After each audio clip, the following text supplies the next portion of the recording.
hadal mayit, kalau ini namanya, tahu namanya pakai nama. Misalkan biasanya ada di nama, kasih nama Fadil binti bin apa? Bin Tori misalkan. Dari posisinya seperti ini. Ini imam. Diupayakan ketika ketika mensolati jenazah ini, diupayakan harus lebih banyak softnya. Kalau misalkan sedikit ya, misalkan yang mandi, yang nyolatin hanya 3 orang, ya 3 jajar ke, 3 jajar. Diupayakan seperti itu. Maka lebih banyak soft lebih bagus, itu seperti itu. Kalau perempuan di kanan, dan posisi imam kalau laki-laki di kepala, kalau posisi imam di pantat. Sudah bisa sini? Coba praktek, imam. Sok praktek. Ayo. Sok sama Ustaz, sok Ustaz imamnya. Katakan Allahu Akbar. Allahu Akbar. Allahu Akbar. Allahu Akbar. Assalamualaikum warahmatullahi wabarakatuh. Assalamualaikum. Nah, selesai.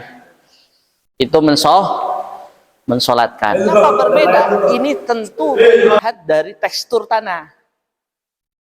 Jadi dasarnya kan ada dasar dari penguburan itu. Yang penting apa? Yang penting itu catatannya. Yang penting aman dari gangguan binatang buas. Jadi anjing dan apapun misalkan binatang buas tidak bisa ngoker-ngoker. Yang penting aman, sudah selesai sebetulnya. Kemudian terhindar dari bau, tidak sampai tercium baunya. Lah makanya posisi ini para alimul ulama membagi-bagi ini dilihat dari tekstur tanah. Maka yang cocok bagi tanah model lahat ini, yang pertama, ini biasanya tanah yang tidak mudah longsor. Ya lahdun, maka yang lahat. Yang tidak mudah longsor. Yang tanahnya, status tanahnya itu kuat, tidak mudah longsor. Maka yang lebih ideal di dalam proses penguburan itu pakai model yang pertama, yaitu model lahat, yang sampingnya itu dikasih corak untuk dibaringkan. Paham? Sementara yang kedua itulah yang syakun. Bagian yang kedua yang lubangnya ini di tengah-tengah dan papannya berarti otomatis di tengah. Oke? Itu untuk diperuntukkan untuk status tanah yang mudah longsor, lembek. Maka dianjurkan pakai model seperti ini. Kira-kira di rumah kamu model yang bagaimana? Lahat apa yang kedua? Nah, berarti seperti itu. Yang penting kita minimal tahu tujuan usaha diperintah biar kalian, oh berarti ada yang seperti ini. Itu seperti itu. Itu ada liang lahat dan ada liang syakun. Nah, ditutup dengan papan. Prosesnya sama seperti ini. Ya, diangkat setelah sudah ditakrin, nyampe ke pemakaman. Ini gambarnya seperti ini. Apabila sudah selesai, sudah berada di pemakaman, maka ambillah ini. Ini sekalian amalan buat kalian. Terutama buat keluarga dan ini kerabat-kerabat kalian. Ketika pemakaman sudah digotong, la ilaha illallah, ke pemakaman ini, pemakamannya misalkan seperti ini di sini. Ya, ini mayatnya di keranda di sini. Kemudian kamu langsung ngambil tanah, kan gumpalan tanah, kan tanah yang sudah digali kan ada, ambil kepal-kepal, 3 kepal. Kepal pertama baca apa? Minha khalaqnakum. Ambil lagi kepal-kepal, wa fiha nu'idukum. Kepal lagi yang ketiga, wa minha nukhrijukum taratan ukhra. Baca. Kemudian baca Al-Qadar. Inna anzalnahu fi lailatul qadar. Wa ma adraka ma lailatul qadar. Lailatul qadri khairum min alfi syahr. Tanazzalul malaikatu warruhu fiha. Tiga-tiganya diambil. Ya, diambil sambil dibacaan Al-Qadar. Fiha bi'idni rabbihim min kulli amrin salam. Salamun hiya hatta matla'il fajr. 7 kali. Sudah 7 kali baru dibuang. Dilempar ke liang lahat. Nah, sementara mayit itu ditaruh. Sok, mayitnya ditaruh. Ditaruh misalkan. Diangkat, masukin ke liang lahat. Nah, ini liang lahatnya sini. Kebalik. Ini kebalik. Sebelah sini. Nah, sebelah sini kan liang lahat. Makam ke sini kan? Ini kebalik. Sok di sini di bawah ditaruh. Di bawah aja di bawah. Bacanya apa tadi? Bismillahi wa ala millati Rasulillah. Angkat. Sok sini. Sana. Nah, maka fungsi dari talinya sebelah kiri itu tujuannya biar nanti ketika di liang lahat ini kan tertutup seperti ini. Nah, masukin langsung liang lahat kan di pinggir. Sok. Nah, ini seperti ini. Nah, ini kan nempel nantinya. Jangan tahan aja. Ibaratnya tahan. Jangan lupa bikin apa? Bantalan. Bantalan berapa bantalannya? 7. 7 di sini. Nah, ini 1, 2, 3, 4, 5, 6, 7. 7 bantal. Iya pakai kepala bantalan. Ini biar apa bantalan teh? Biar tidak gumbling gini. Ya. Nah, ini. Nah, maka tali ini tuh biar memudahkan. Tahan ini. Lurus satu bos. Bisa mengkol-mengkol. Mayit itu kaku. Nah. Seperti ini.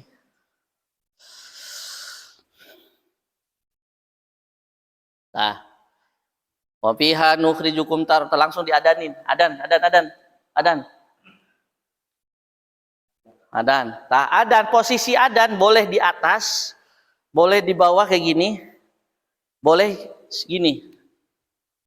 Selera kamu mana? Terserah. Duduk biasa. Nggak boleh sok. Biar Ustaz ini. Ya nggak boleh duduk pas dibilang duduk. Ya. Nah, boleh terserah kamu mau digini sambil sok.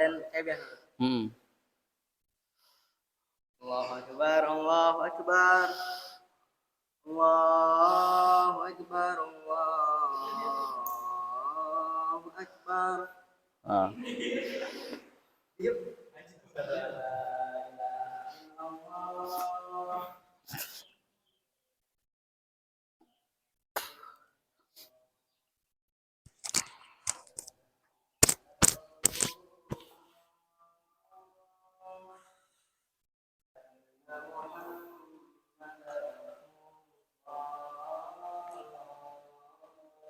Cepet aja cepet. Hayya 'alas salah.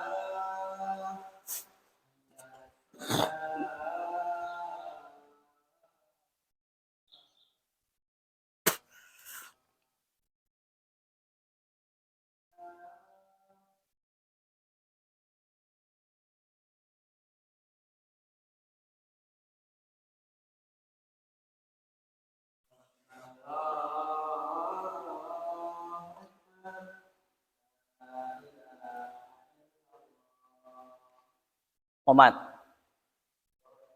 Jadi adan sama qomat.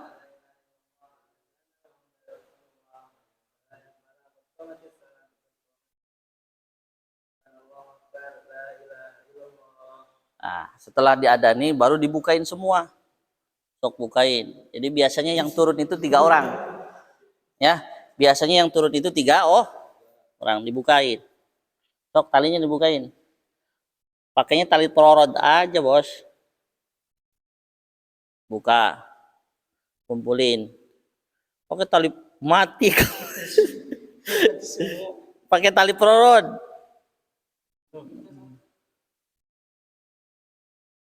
Ya. Nah, dibuka. Diambilin. Nah, dikumpulin. Semuanya.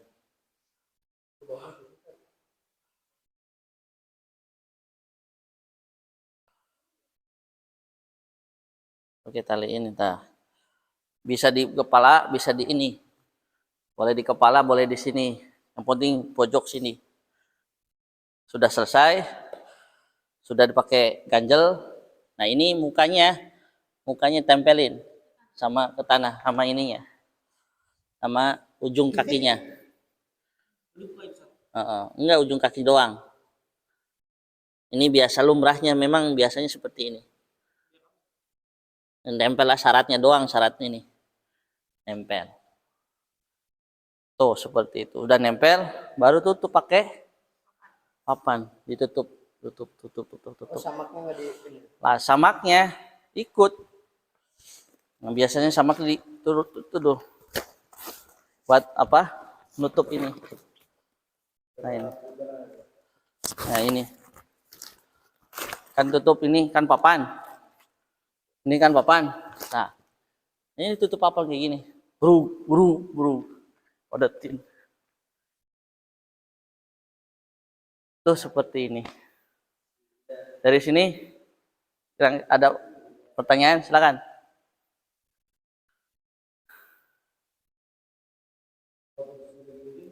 Hah? Kalau hujan? Ya kalau bisa ini untuk ada payon, ada pepayon, nggak apa-apa. Kalau misalkan mengganggu bisa dinantikan, artinya waktunya tidak bisalah nanti nunggu reda dulu, ya bisa, nggak apa-apa. Yang penting ini mah kewajiban yang masih hidup. Jadi memungkinkan apa tidak? Cuman lebih cepat untuk mayit mah, lebih cepat lebih baik. Jadi konsepnya seperti itu. Untuk mayit itu lebih dalam proses pengurusan itu lebih cepat lebih baik. Kenapa? Ditakutkan ini mayit ini yang soleh. Kalau yang soleh berarti cepat mendapatkan kenikmatan. Tapi kalau salah berarti cepat disiksa. Ya kan mintanya kan kita mah semua yang soleh kan, mintanya yang baik-baik pastinya. Maka dalam hal ini untuk mayit itu lebih cepat lebih baik, dan untuk yang menghidup lihat situasi dan kondisi. Kalau sekiranya misalkan malas bisa di ini ya di malam ini. Kan maka di kampung itu ada yang meninggalnya itu jam sore misalkan, atau jam maghrib, jam 7 malam. Itu ada di satu daerah ketika malam jam 7 langsung dikuburkan. Langsung misalkan dikuburkan jam 10 malam. Misalkan ada yang seperti itu. Ada yang di Dawan itu enggak. Kalau meninggalnya jam 8 atau jam 7 malam, biasanya dipagikan, diinapin, dienongin. Nah itu yang seperti itu biasanya tergantung tempat dan keadaan di kampung tersebut. Biasanya kalau yang langsung dikuburkan malam-malam, itu biasanya di makamnya sudah ada fasilitas yang menunjang untuk bisa malam-malam hari. Biasanya apa? Ada lampunya, ada patromanya, gitu. Jadi tergantung yang hidup. Tapi sederhananya bagi mayit lebih cepat, lebih baik. Tuh. Kemudian adan, gimana Ustaz? Kalau adan, masalah adan misalkan itu ada posisinya, pegal nggak kayak gini? Nggak. Nah, adan misalkan posisikan ada peribahasa di atas apa di bawah, terserah.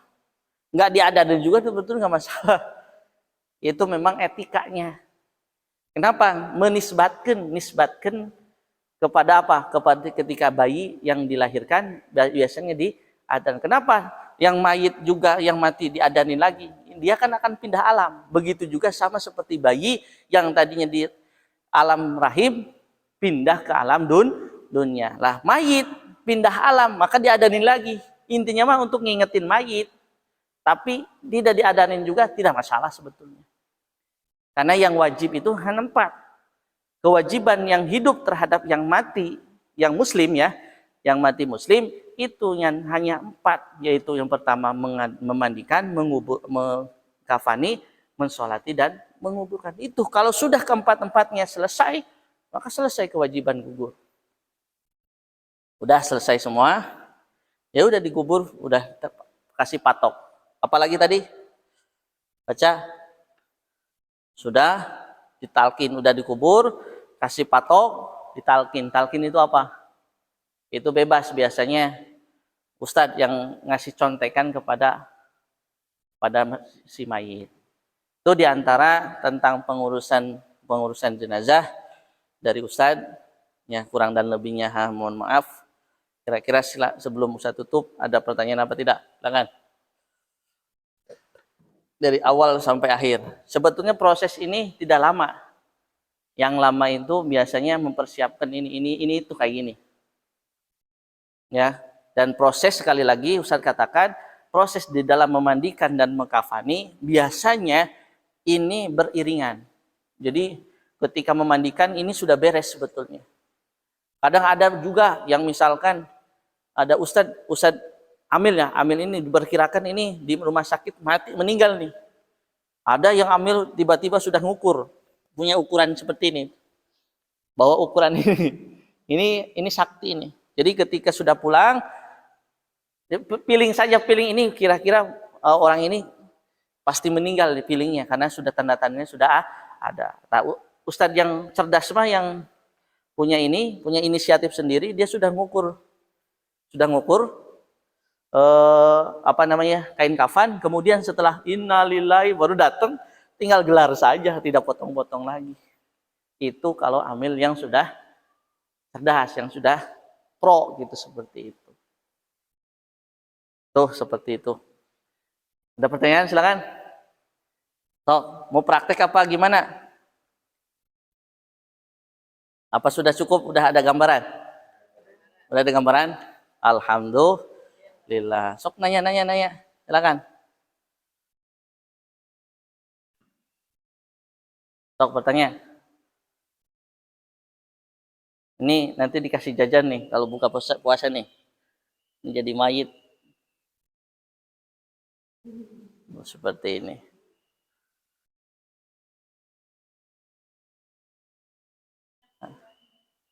Ya sudah. Udah. Oh.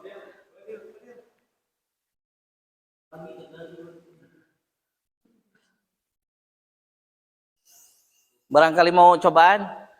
Sok silakan. Mau udahan sampai jam berapa biasanya pembekalan? Udah pas. Lebih. 5 tidur nih tuh. Tuh gak bisa pas.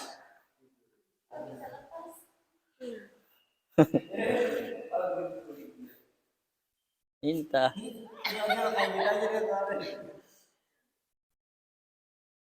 Sok.